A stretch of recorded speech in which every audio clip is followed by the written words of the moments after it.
Today we're looking at US Standard 83. And US Standard 83 says that you need to be able to evaluate the impact of President Lyndon Johnson's Great Society programs, including Medicare, urban renewal, and the war on poverty. Most of this state standard is going to center around President Lyndon B. Johnson. And so before we really get into the standard, I kind of want you to know where he kind of fits into U.S. history.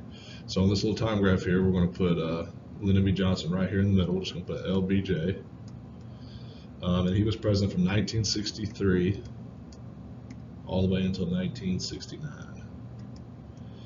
Now, he doesn't serve 2 full terms because of what had happened before he became president. So before he was president, let's put over here, we actually had JFK. John F. Kennedy was our president then. And John F. Kennedy was president from 1961 until 63.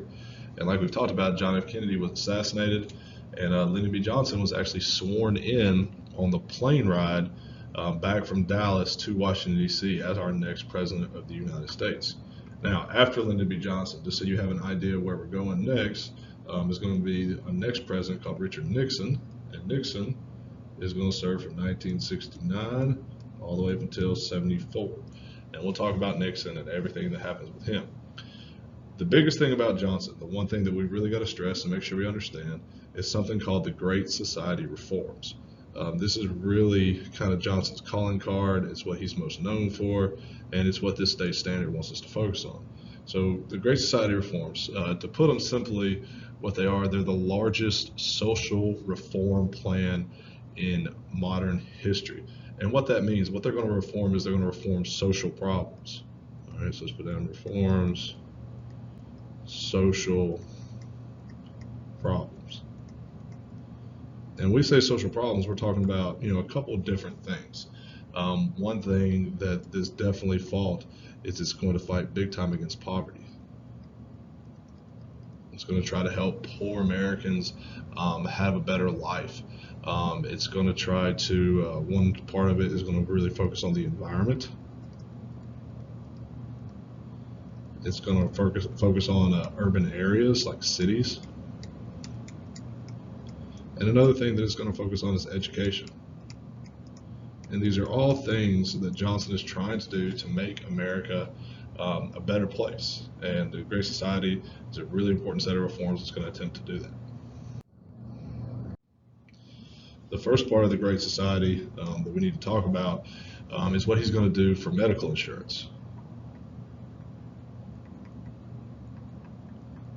And one thing that Johnson wanted to fix is he wanted more Americans to have access to, good medical insurance. And so he's going to create 2 things. And these 2 things still exist today.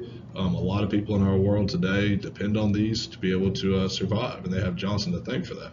So the 2 things that he does is he creates Medicare and Medicaid. Now, I know the names are very similar, they sound the same, but there are some distinct differences. So let's go through Medicare first. What Medicare is, it's medical insurance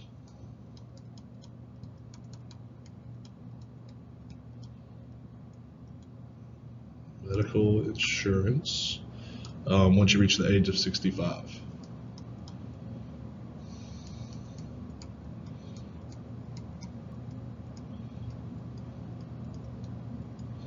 And so the reason Johnson makes this is he realizes that a lot of people are having trouble once they get older and they retire with being able to afford medical care.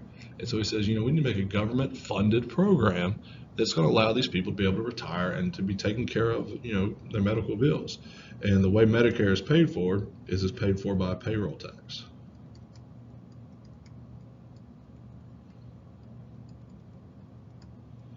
So whenever you get your check, you'll see a Medicare deduction that comes out of that, okay? The other reform that he does is he makes Medicaid. And Medicaid, it works very, very similar to Medicare, but Medicaid is aimed at people living below what's called the poverty line, so people who don't have a lot of money, people who are poor. So Medicaid, let's just put down that it's same as Medicare, but it's meant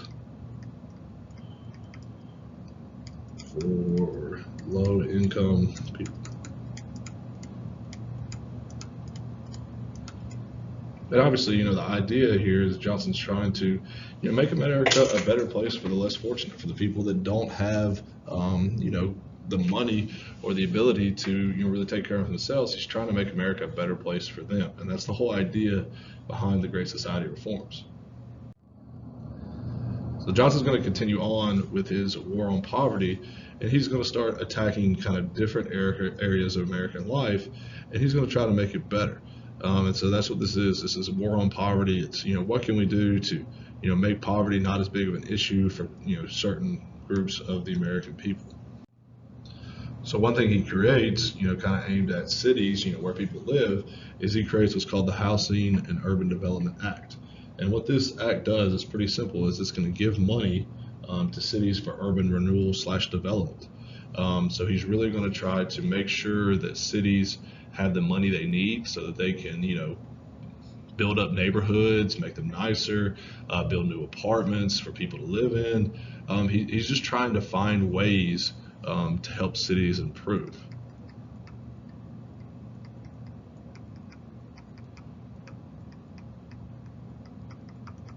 And that's something that's really important about his war on poverty.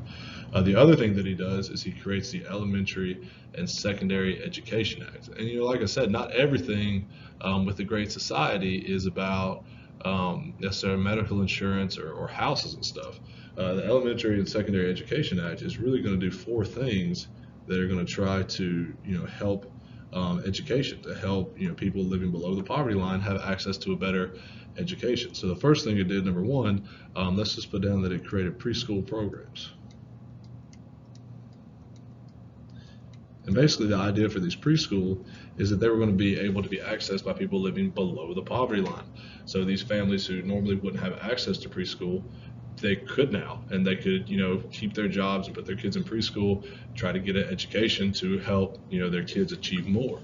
The next thing that he really focused on with this political act is he helped support school libraries.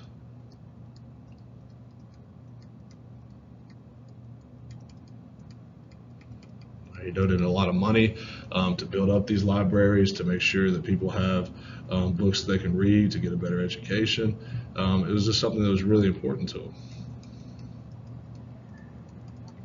And these libraries were stocked with this ability for people to gain an education. The next thing that it did is it helped schools be able to purchase textbooks.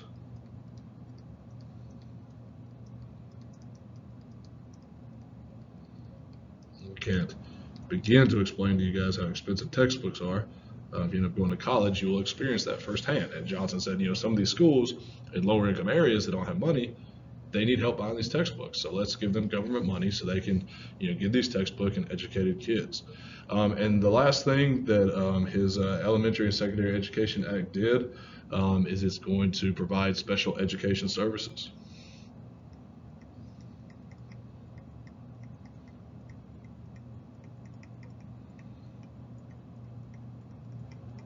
And these 4 things are really important. They're really going to transform the way schools work. It's going to put a lot of funding coming into schools, and it's really going to help schools, especially in impoverished areas, really be able to kind of step up their game and offer a better education to these kids who are living there in hopes that they'll be able to better themselves and achieve a better life.